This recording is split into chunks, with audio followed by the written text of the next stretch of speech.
मी कधी विमानतळावर कोणाच्या स्वागताला जात नाही, गळ्यात हार नाही, पण मी ग्रामीण भागात शेतीत काम करतो. टॉयलेटचं पाणी विकून कम मिळवणारी नागपूर महानगरपालिका. मी त्यांना फोन केला, घरी बोलावलं, नेले मला पैसे पाहिजे. म्हटलं 2 लाख करोड. ते म्हटलं सचिन माझ्याजवळ इकडे उभा राहत बाजूला. मला बघायचं माझी उंची मोठी की तुझी उंची. Indian council for technical research and development यांनी स्टार्टअप फेस्टची खरं म्हणजे सुरुवात केली आणि बघता बघता त्याचं स्वरूप इतकं मोठं झालं की नागपूर महानगरपालिका आणि इनोव्हेटिव्ह काउन्सिलच्या निर्मितीनं आज आपण दुसऱ्या वर्षी या महत्त्वपूर्ण अशा कार्यक्रमामध्ये सहभागी होतो आहोत.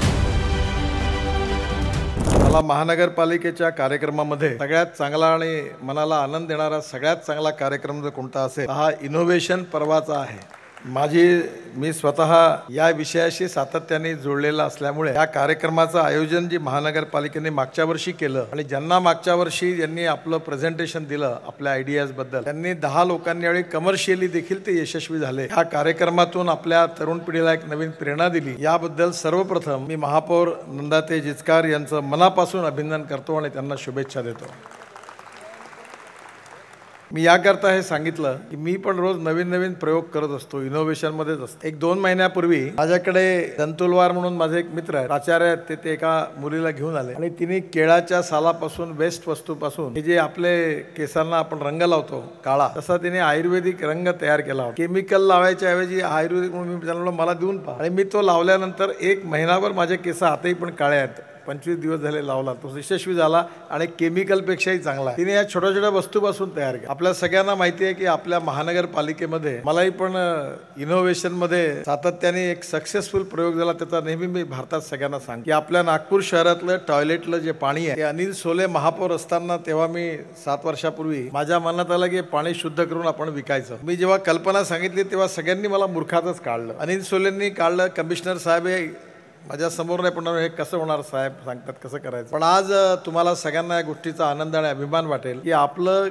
टॉयलेटचं पाणी विकून 180 कोटी रुपयापर्यंत इन्कम मिळवणारी देशातली पहिली महानगरपालिका ही नागपूर महानगरपालिका. आणि आता तिथे आपण थांबलो नाही, पुन्हा मागे लागलो की या पाण्यामधून पुन्हा वेस्टपासून वेस्ट टू वेल्थ कोणीच आलं नाही. तेव्हा मी म्हटलं की हे 7 बायोडायजेस्टर कॉर्पोरेशनचे असेच पडले होते. मी म्हटलं मी प्रयोग करतो आणि माझा प्रयोग आता यशस्वी होणार आहे. माझी टेक्नॉलॉजी नाही आहे, रिसर्च केलेलं दुसऱ्यांनी केला आहे, पण मी ते इम्प्लिमेंट करण्याच्या मागे आहे. आणि माझं स्वप्न आहे की मटन मच्छी मार्केटची वेस्ट, फ्रूट व्हेजिटेबल मार्केटची वेस्ट आणि रोज तिथे पारडीला भांडेवाडीला 650 टन शौचालयाची सॉलिड स्लज निघते. या सगळ्याचा उपयोग करून 50 टन बायो CNG रोज तयार करायचा आणि त्याच्याकरता टेक्नॉलॉजी वगैरे सगळं काम कोणीच नाही केलं, तर मी म्हटलं मी करेन आणि ते आता सुरू झालेलं आहे. आणि 3 महिन्याच्या आत आता त्यातल्या बसेस पण आणल्या, त्याची किट पण आणली. 80 बसेस 70-80 बसेस कन्वर्ट पण झाल्या बायो CNG वर. आणि आता हा जो प्रोजेक्ट आहे 3 महिन्यात पूर्ण होणार आहे आणि त्यामुळे जवळपास 350-400 बसेस, 100 ते 150 कार आणि 100 ट्रक बायो CNG वर 3 महिन्याच्या आत चालणार आहेत आणि यशस्वी होणार आहे हा प्रयोग. आणि या प्रयोगामुळे 60 कोटी रुपये वर्षाचे महानगरपालिकेचे वाचणार आहे. कारण बायो CNG ची कॅलरिक व्हॅल्यू जी आहे ती जास्त असल्यामुळे 1 किलो बायो CNG ची किंमत 55 रुपये आहे आणि डिझेलची किंमत जी आहे ती 65 रुपये आहे. पण CNG ची कॅलरिक व्हॅल्यू जास्त असल्यामुळे 1 किलो CNG बरोबर 1 लिटर 300 ml डिझेल म्हणजे 85 रुपयाचं डिझेल आणि 55 रुपयाचं CNG इक्वल आहे, म्हणजे 30 रुपये लिटर बचत आहे. आणि मला विश्वास आहे की हा प्रयोग नक्की यशस्वी होईल. मी रोज त्याचा पाठपुरावा करतोय. आणि ज्या बसमध्ये आता ती आणली, खरं म्हणजे आज ती बस इथे ठेवायला पाहिजे होती. आज त्या बसमध्ये तुम्ही जर बसला तर त्या बसमध्ये अशी स्थिती आहे, परवा सनी देओल आले, ते म्हणाले मला बघायची. सकाळचे अभिजित पवार आले, ते स्वतः बघायला गेले. आणि आता ती बस जी आहे त्याच्यात तुम्ही जर बसले तर आवाजही येत नाही, धूरही निघत नाही, पोल्युशन नाही, म्हणजे पोल्युशन मुक्त, import substitute, cost effective, pollution free आणि इंडिजिनियस. त्यामुळे आता ट्रॅक्टर पण आम्ही त्याच्यावर चालवणार आहे. तुम्हाला आश्चर्य वाटेल, मी स्वतः 18 ton per day bio CNG तयार करतो. आणि माझ्याकडेच मी आता तानाजी वणवेंनाही सांगितलं की तनसाला हिंदीमध्ये परळी म्हणतात आणि दिल्ली, पंजाब, हरियाणाला ते जाळतात आणि त्याच्यामुळे दिल्लीमध्ये पोल्युशन झालं. आता आम्ही 200 कोटी रुपये दिले परळी म्हणजे तनस गोळा करायला. आणि आता दिल्ली, पंजाब, हरियाणामध्ये 30-40 प्रोजेक्ट CNG तयार करायचे मी खूप लोकांना सांगितलं. आणि आता ते प्रोजेक्ट सुरू होऊन राहिले.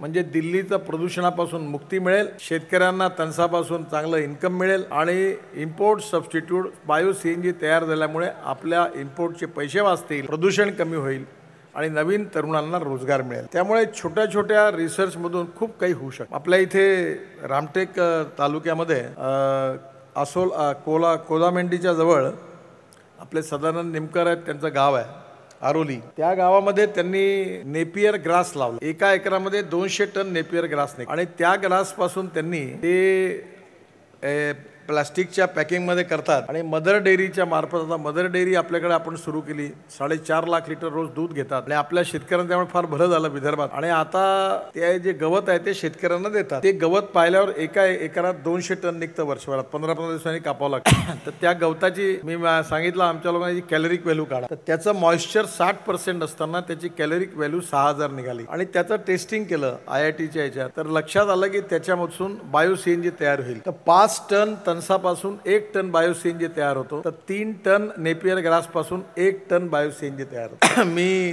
ते जे सदानंद नेमकर यांचे मोठे भाऊ डॉक्टर नेमकर त्यांना बोलावलं आणि त्यांनी सांगितलं की तुम्ही 200 हेक्टर जे गवत लावा, रेट कॉन्ट्रॅक्ट करून नवीन इक्विपमेंटने गवत काढा, त्याची बेल तयार करा, तुम्ही जेवढं गवत काढाल तेवढं मी विकत घेतो। आणि आता तो प्रोजेक्ट सुरू झाला, तो जो यशस्वी झाला तर 50,000 एकराचं जेवढं गवत निघेल तेवढं मीच विकत घ्यायला तयार आहे। म्हणजे जवळपास 2,000 ते 2,500 टन पर डे। आणि या गवतापासून आम्ही पॉवर तयार करू, वीज, ग्रीन पॉवर ऑलरेडी आम्ही तयार करतो उसाच्या चिपडापासून, तेवढं कमी पुरत नाही।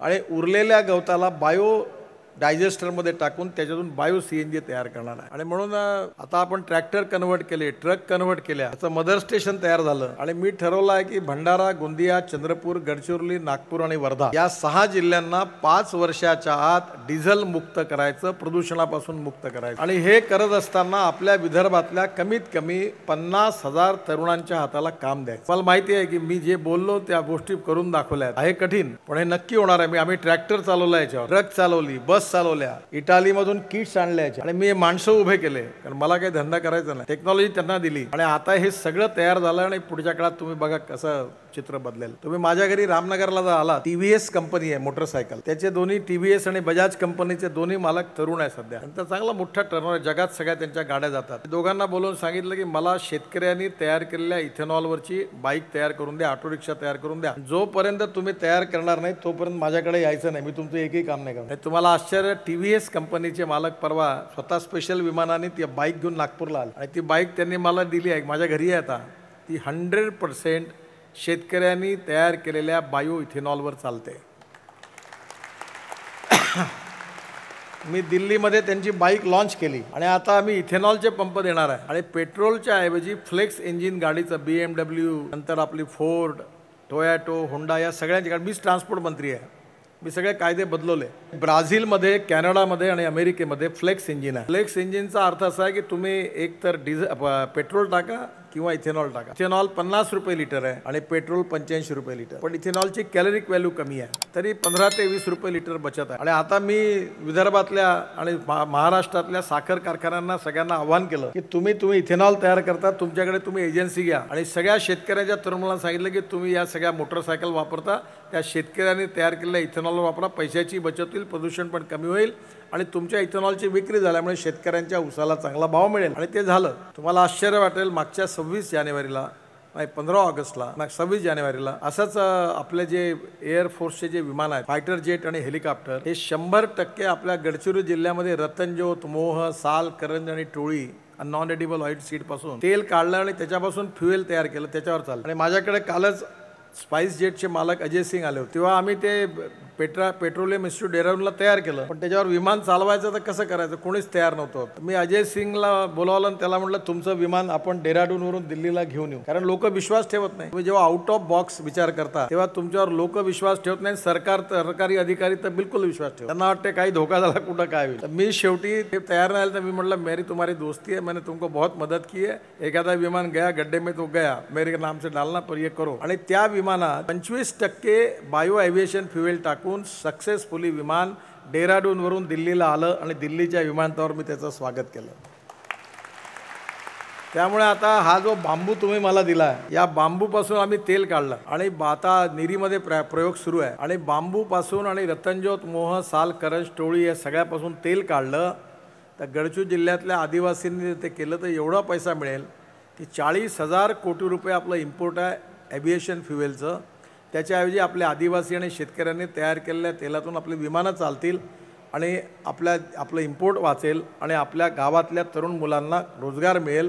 गडचिरोली जिल्हा गरीब नाही राहणार. त्यामुळे इनोव्हेशनमुळे आपली गरिबी दूर होऊ शकते. Innovation, entrepreneurship, technology, science, technology, research आणि स्किल. आणि याच्यात ते महत्त्वाचं आहे जे आता तुम्हाला यांनी सांगितलं आपल्या भारत गणेशपुरींनी, क्वालिटी पाहिजे. आता या मी आपल्या इथे मदर डेअरी आहे. मदर डेअरीच्या चेअरमनला मी सांगितलं की माझी इच्छा आहे, आमच्या नागपूरला संत्रा होतो, संत्र्याच्या बर्फी नागपूरला काही बरोबर नाही आहे, त्याच्यात आर्टिफिशियल हे केला, नॅचरल संत्र्याचा ज्यूस टाकून मला संत्रा बर्फी तुम्ही करून दाखवा. आणि मदर डेअरीचा खूप टर्नओव्हर आहे, 20-25 हजार कोटी टर्नओव्हर. त्यांनी सगळे सायंटिस्ट बसवले आणि मला त्यांनी 8 दिवसापूर्वी संत्र्याची बर्फी आणून दिली आणि मी ती खाल्ली. इतकी फर्स्ट क्लास आहे. गणेश चतुर्थीला आता मदर डेअरी संत्र्याची बर्फी लॉन्च करणार आहे आणि मी तुम्हाला सांगतो देशात हजारो करोड रुपयाची संत्र्याची बर्फी विकल्या जाणार आहे. आता ही बर्फी जर विकल्या गेली, आपल्या मार्केटमध्ये छोटे छोटे संत्रा आपण जे शेतकऱ्याच्या कचऱ्याच्या भावाने विकतो त्याचा ज्यूस बर्फीत जाईल. अजून 3-4 लाख लिटर दूध जे शेतकऱ्यांचं आहे ते त्याचा खवा तयार होईल. आणि आपल्या शहरामध्ये देशात छोटे छोटे दुकानं टाकल्यात मुलांनी, तरुण मुलांनी, मुलींनी. त्यातून संत्र्याची बर्फी विकली तर एअरपोर्टलाही दुकान टाकलं आपण. मी आग्रह करून टाकायला लावलं. आपली संत्र्याची बर्फी जगात पोहोचेल आणि एवढी सुंदर बर्फी झाली आहे. गणेश चतुर्थीला त्याचं लॉन्चिंग आहे,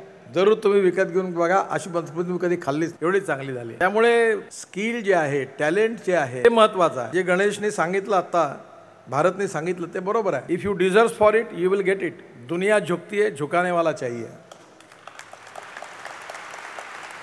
हे माझं पाहून घ्या आणि करून घ्या ह्याच्यात काही मतलब नाही. तुम्ही जर चांगलं गोष्ट केली, जेवढं आर्किमिडीजचा सिद्धांत होता की पाण्यामध्ये ज्या वजनाची वस्तू आपण बुडवू तिच्या वजना इतकंच पाणी वरती येते. कोणी किती फुगायचा प्रयत्न केला तर काही जमत नाही, नाटक करून काही जमत नाही. शेवटी तुमच्यात जेवढी क्षमता असेल तेवढं तुमचं होणार. आणि तुमची क्षमता, तुमचं कर्तृत्व, तुमची गुणवत्ता, तुमचं टॅलेंट हे वाढवणं तुमच्या हातात आहे. कमी वेळामध्ये भाषण केलं आता भारत गणेशपुरींनी, पण किती मजेदार भाषण केलं. कारण त्यांना उपजत ते त्यांनी डेव्हलप केलं. म्हणून ते हवा येऊ द्या ह्याच्यात कोणी अमिताभ बच्चन नाही आहे आणि कोणी मोठे, सगळे छोटे कलाकार आहेत. पण आज देशात जगात तो कार्यक्रम लोक बघतात कारण पाहताना मजा येते. मी पण पाहतो कारण कार्यक्रमामध्ये आनंद येतो.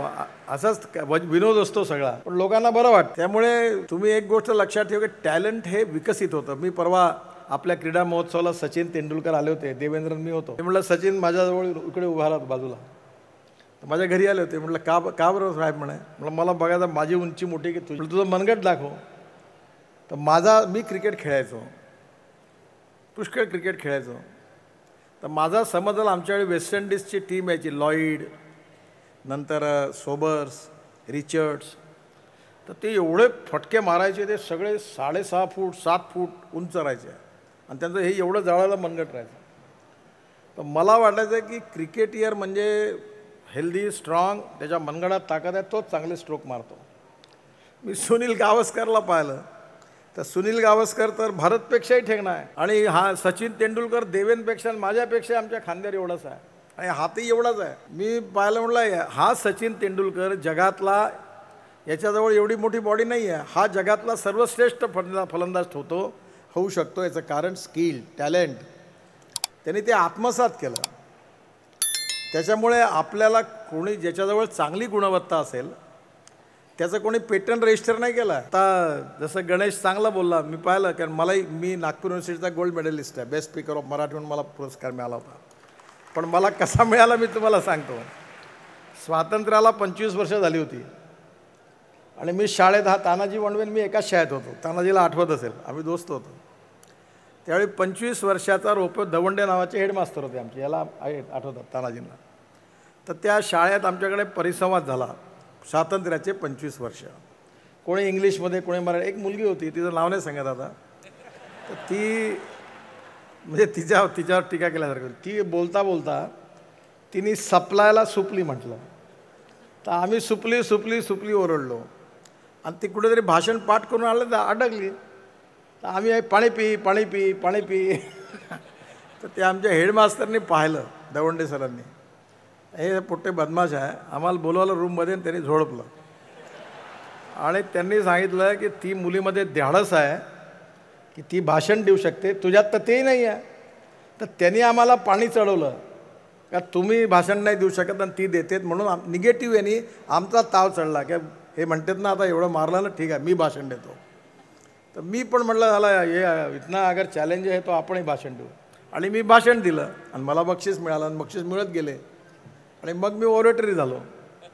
त्याच्यामुळे तुम्हाला चान्स मिळणं, एक्सपोजर मिळणं हे महत्त्वाचं आहे. त्यामुळे कोणामध्ये काही कमी नाही आहे, सगळ्यांमध्ये टॅलेंट आहे. फक्त टॅलेंट विकसित करण्याची संधी काही लोकांना मिळते, काहींना मिळत नाही. आणि ज्ञानाचा आणि टॅलेंट याचा काही संबंध नाही आहे. मी इंजिनियर नाही आहे आणि तुम्हाला आश्चर्य वाटेल, मी प्रामाणिकपणे मला इंजिनिअरिंगचं काही समजत नाही. मुंबईमध्ये Worli Bandra ceiling project, Mumbai Pune express highway, 55 उड्डाणपूल मी जेव्हा बांधले तेव्हा लिम्का बुक ऑफ इंडियन रेकॉर्डमध्ये माझं नाव दर्ज झालं. तर लोकांना असं अजूनही वाटते, इंजिनियर्स लोकांना मोठ्या की मी खूप इंजिनिअरिंगचा एक्सपर्ट आहे, पण मला काही अक्कल नाही इंजिनिअरिंगची. कारण माझ्या स्वतःच्या घरी मी माझ्या अकलेने, आमचा मातीचा वाडा होता, घर बांधायला घेतलं तर माझ्या बेडरूममध्ये पिलर आला, शेवटी पडावं लागला. मला नाही करता आलं ते, कारण मला इंजिनिअरिंगचं समजत नाही. पण मी काम याकरता करू शकलो की मी बुलडोजर होतो, काम झालं पाहिजे याची जिद्द होती. त्याच्यामुळे मी बाकीच्या लोकांनी काम केलं, मी त्यांना फक्त ताकद दिली आणि क्रेडिट मला मिळालं. त्यामुळे लोकांचा समज आला की मला इंजिनिअरिंगचं खूप समजतं. बऱ्याच ठिकाणी परसेप्शन आहे की मी इंजिनियर आहे म्हणून. मी कॉमर्स ग्रॅज्युएट आणि लॉ ग्रॅज्युएट आहे. मला परवा आमचे IAS ऑफिसर सगळे फायनल तुमच्यावर पैसा नाही, तुम्ही एवढे कामं का करता. तर मी मनात आलं जेव्हा पैसे नाही आहे, सगळेजण म्हणाले. मी घरी आल्यावर मला निलेश साठे म्हणून नागपूरला राहतात, आता एक्झिक्युटिव्ह डायरेक्टर होते LICचे, लॉ कॉमर्स कॉलेजमध्ये माझ्याबरोबर होते. ते मोठे इन्शुरन्समधले मोठे व्यक्ती आहे. मी त्यांना फोन केला, घरी बोलावून म्हटलं निलेश, LIC चेअरमनला माझ्याकडे चहा प्यायला घेऊन ये, तू पण ये, मला पैसे पाहिजे त्यांच्याकडनं इन्फ्रास्ट्रक्चर करता. किती पाहिजे म्हटलं 2 लाख करोड पाहिजे. तेवढं बरं. मी त्यांना दिल्लीला बोलावलं आणि त्यांच्याशी अर्धा तास बोललो आणि त्यांनी सांगितलं मी दरवर्षी 25,000 कोटीप्रमाणे 5 वर्षात तुम्हाला 1.25 लाख कोटी देतो. मी लगेच म्हटलं सेक्रेटरीला करार करून टाका, MOU झाला. ते पैसे कोण उभे आता 1.25 लाख कोटी. रात्री घरी गेलो, ताबडतोब स्टेट बँकेच्या चेअरमनला फोन केला आणि कोण्या फायनान्शियल ॲडवायझरने मॉडेल नाही, तर मी चार्टर अकाउंटंट नाही, फायनान्शियल कन्सल्टंट नाही. मी स्टेट बँकेच्या चेअरमनला सांगितलं की मला साहेब पैसे पाहिजे 50,000 कोटी. आमचा प्रोजेक्ट झालेला आहे, मी 30 वर्षाकरता मॉनिटाईज करतो, तुम्ही त्याची प्रेझेंट व्हॅल्यू काढून मला फायनान्स द्या, मी 12-15 वर्षात पैसे वापस करीन. तर ते म्हणाले 30 वर्ष नाही करता येणार, 15 वर्षच आमची मर्यादा आहे. मी आग्रह केला, ते म्हणाले 20 वर्षात देतो.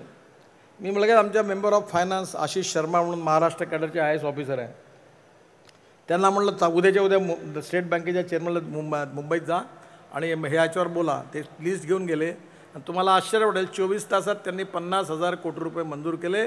मी 15-20 दिवसात 2.25 लाख कोटी रुपये उभे केले, 2.25 लाख कोटी. आणि मी सांगितलं त्यांना की पैशाची कमी नाही, पुन्हा 10 लाख कोटी पाहिजे का मला सांगा, मी आणतो पैसे. मी मागच्या 5 वर्षात 17 लाख कोटी रुपयाची कामं केली. 17 लाख कोटी. पैशाची कमी नाही आहे, टेक्नॉलॉजीची कमी नाही आहे, इच्छाशक्तीची कमी आहे, आत्मविश्वासाची कमी आहे. आणि म्हणून यू कॅन मेक मिरॅकल्स. हे खूप आता जो सांगितलं कॉन्क्रीटमधून खाली पाणी झिरपतं, कॉन्झर्वेशन होतं, ही चायनात मी टाईल्स पाहिली होती, पण आपल्या मुलांनी करून दाखवलं. आणि म्हणून कुठलीही गोष्ट टाकाऊ नाही आहे. 2 गोष्टीवर आपण जरूर विचार करा. एक conversion of waste into wealth, जे टाकाऊ आहे त्यांनी आता आपल्या या स्टार्टअपमध्ये निर्माल्यापासून अगरबत्ती तयार केली आहे. मला आता आपल्या यांनी प्रशांत कडूंनी सांगितलं, आता जर निर्माल्यापासून अगरबत्ती तयार करता येते तर काहीच नाही. मला हसतात लोकांना, पत्रकारांनी माझी मजा उडवली, पण मी कोणाला घाबरत नाही, त्यामुळे मी बोलायलाही घाबरत नाही.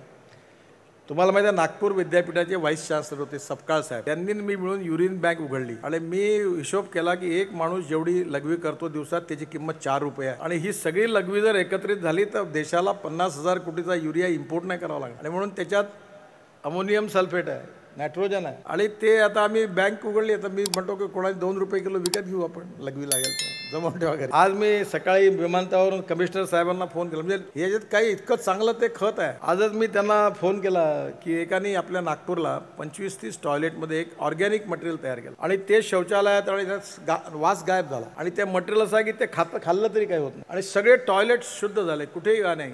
मी म्हटलं आज प्रयोग यशस्वी झाला. तर मी म्हटलं कमिशनर साहेबांना की आपल्या सगळ्या सुलभ शौचालयात वापरा, कुठेही वास येणार नाही. त्यामुळे आपण इतकं रिसर्च करतोय, आपले मुलं हुशार आहेत. अमेरिकेत 2 लाख पेटंट रजिस्टर होतात आणि आपल्या देशात आता संख्या वाढली आहे. आणि मी आता MSMEचा मंत्री आहे. Small scale industries, medium scale industries, khadi ग्रामोद्योग. आम्ही आता मध तयार केलं. मधापासून 100 कोटी दिले, 15 कोटी 100 कोटी दिले. 20 प्रकारचं मध आहे. आणि आपल्या इथे वर्धा जिल्ह्यात विनोबा भावेंनी तिथे त्यांच्या प्रेरणेने एक गोरस पाक म्हणून बिस्किट तयार होतं. त्यात गाईचं तूप आहे आणि मध आहे. इतकं चांगलं बिस्किट कोणी कुठे नसेल खाल्लं, एवढं सुंदर बिस्किट आहे. आणि म्हणून आपण जर रिसर्च केला, क्वालिटी प्रॉडक्ट तयार केली, संशोधन केलं, तर आपल्या तरुण मुलांजवळ, विद्यार्थ्यांजवळ शक्ती आहे. त्यांच्या पाठीवरून कोणीतरी हात फिरवण्याची आवश्यकता होती. त्यांना कोणीतरी पुरस्कार देऊन आत्मविश्वास देण्याची गरज होती. आणि ही गरज नागपूर महानगरपालिकेने या कार्यक्रमाच्या माध्यमातून केली. आणि मी स्वतःच मला तर राजकारण सोडून इनोव्हेशनमध्ये जायचे एवढा मी प्रखर इच्छा आहे माझी. इतके मी इनोव्हेशन करत असतो. आणि त्यामुळे मी आता हवेत चालणारी डबल डेकर बस आणली. तुम्हाला आश्चर्य वाटेल, 260 लोक बसतात वरतून. आणि मी ती टेक्नॉलॉजी आणली आणि आता 15 शहरामध्ये येऊन राहिलं. ते मेट्रोपेक्षाही स्वस्त आहे. पाण्यात चालणारी नाव आणली. आणि मुंबईला आता आपण नवीन एअरपोर्ट बांधतोय, तर मी त्यावेळी मंत्री होतो. मी सगळ्या मुंबई म्हणजे वसई, विरार, कल्याण, डोंबिवलीपासून कुठेही 20 मिनिटात एअरपोर्टवर पाण्यातून जाता येईल अशी सर्व्हिस सुरू करा. आता ओलानी आपली बोट सर्व्हिस पण सुरू केली. आणि म्हणून आता आपण काहीही करू शकतो. आमच्याकडे साखर कारखान्याची स्थिती वाईट आहे, कारण साखरवाली भयंकर स्थिती वाईट आहे. आपले इथे डॉक्टर गोगटे म्हणून LITमध्ये होते आणि त्यांना म्हटलं साहेब काहीतरी साखरेपासून करा. त्यांनी साबण तयार केलं, डिटर्जंट, नंतर फेस वॉश, हेअर वॉश सगळं तयार केलं. हे मोठं लिक्विड सोप, हँड सोप. आणि आता ते आम्ही एक्सपोर्ट करायला लागलो. आमचं न्यू नावाचं साबण आहे, आता मार्केटमध्ये देऊच शकत नाही आम्ही, कारण आमच्या प्रोडक्शनच्या 4 पट ऑर्डर आहे. आणि ते लिरिल आणि सर्फपेक्षा कितीतरी पटीने चांगला आहे, इको फ्रेंडली आहे. आणि किंमत त्यांची 120 रुपये किलो आहे, याची 65 रुपये किलो. त्यामुळे एखाद्या रिसर्चमधून तुम्ही खूप गोष्टी करू शकता. आणि याच्याकरता तुम्हाला प्रत्येकाकडे टॅलेंट आहे, त्याला नॉलेज आहे. आणि त्यामुळे conversion of waste into wealth आणि innovation, entrepreneurship, science, technology, research आणि skill, we name it is a knowledge and conversion of knowledge into wealth, हे आपलं भविष्य आहे. आज आपण 7 लाख कोटीचं पेट्रोल डिझेल आयात करतो आहे. सगळी इकॉनॉमी आपली अडचणीत आलेली आहे. आपला शेतकरी, आपले आदिवासी हे याचा पर्याय देऊ शकतात. आणि म्हणून आपण आता मी MSMEचा मंत्री आहे, स्मॉल स्केलचा आणि मीडियम स्केलचा, खादी ग्रामोद्योगचा. सगळे उद्योग देशामध्ये आत्तापर्यंत 11 कोटी रोजगार या MSMEमधून आलेले आहेत. आणि जवळपास देशाच्या उत्पन्नातलं 29% उत्पादन त्यातून झालं आहे. आणि आम्ही त्या ठरवलं की देशाचं 50% उत्पादन स्मॉल स्केल MSMEमधून येईल. 40% जे एक्सपोर्ट आहे सध्या ते 50% करू. आणि 5 वर्षात 5 कोटी तरुण मुलांच्या हाताला रोजगार देऊ. आणि हे करण्याकरता आता आम्ही खूप स्कीम्स काढलेल्या आहेत. त्यामुळे नोकरी मागणारे बनू नका, नोकरी देणारे बना. मी एक मिडल क्लास फॅमिलीमध्ये होतो. मला माझ्या आई वडिला बहिणींनी सगळ्यांनी बँकेत नोकरी कर म्हणा. मी नाही केली, लॉ झालो, प्रॅक्टिस नाही केली. पण मी ग्रामीण भागात शेतीत काम करतो. तुम्हाला आश्चर्य वाटेल, मी या सोशल वर्कर आहे, सोशल एंटरप्राइज. मी धंदा नाही आहे, पण मी जे उपक्रम केले त्याचा टर्नओव्हर 1300 कोटी झाला आणि एक्सपोर्ट सुरू झाला. आणि मी असंच इनोव्हेटिव्ह प्रोजेक्ट केले, सगळे कठीण प्रोजेक्ट केले. आणि म्हणून मी तुम्हाला सांगतो की sky is the limit, low aim is crime. मोठं ध्येय ठेवा, आत्मविश्वास बाळगा, पॉझिटिव्ह दृष्टिकोन ठेवा आणि जिद्दी आणि चिकाटी त्याच्या मागे लागा. यश मिळाल्याशिवाय राहणार नाही. आणि म्हणून हे यश तुम्ही कुठल्याही क्षेत्र त्यातलं एक्झॅक्टली टॅलेंट जे आहे, कोणाच्या मेहरबानीवर जगू नका.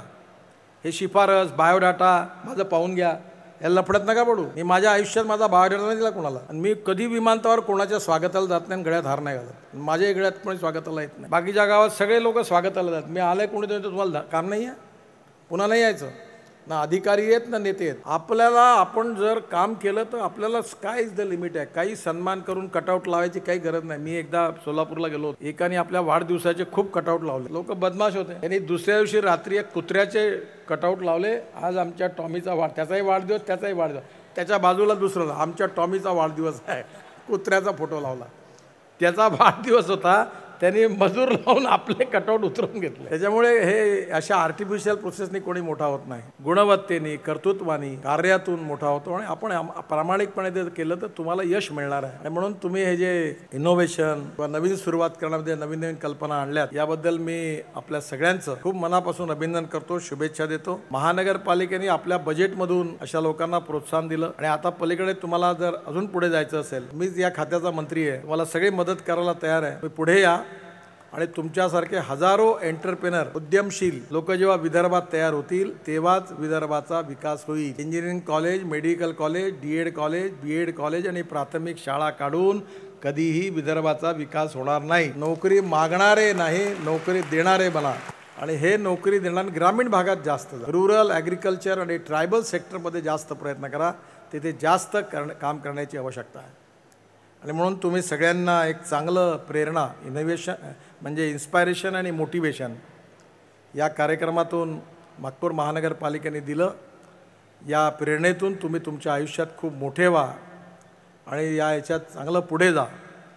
आता हा बँड वाजला आज इथे मंगलदीप, मी महालात राहतो, सगळे बँडवाले आमच्याकडे होते.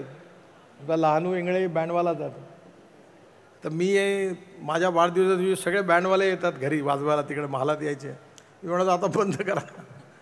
पण या बँडमध्ये पण आज कमीत कमी नागपुरात 5,000 लोकांना रोजगार मिळू शकतो. त्याचा घंट्यानी रेट खूप मोठा आहे. आणि म्हणून बँड वाजवणारे जे काही इन्स्ट्रुमेंट्स आहेत ते प्रशिक्षण करणारी शाळा नागपुरात उघडली पाहिजे, असं मी त्यांच्या मागे लागलो. हे इन्स्ट्रुमेंट शिकण्याकरता शाळा झाली पाहिजे. त्याच्यामुळे अनेक नवीन नवीन कल्पना आउट ऑफ बॉक्स अशा आहेत. आउट ऑफ बॉक्स टेक्नॉलॉजी आहे, आउट ऑफ बॉक्स लोकांनी रिसर्च केलेला आहे, प्रॉडक्ट डिझाईन केले आहेत. या सगळ्याचा उपयोग जर आपण केला तर खरंच आपण खूप मोठं काम करू शकतो. केवळ भारतात नाही, भारताच्या बाहेरही करू शकतो. आणि तुमच्यातून असं टॅलेंट तयार व्हावं, त्यांनी भारतात नाही भारताच्या बाहेर देखील चांगलं आणि उत्तम काम करावं. म्हणून तुम्हाला सगळ्यांना तुमच्या उज्ज्वल भविष्याकरता मी खूप खूप शुभेच्छा देतो, तुमचं अभिनंदन करतो.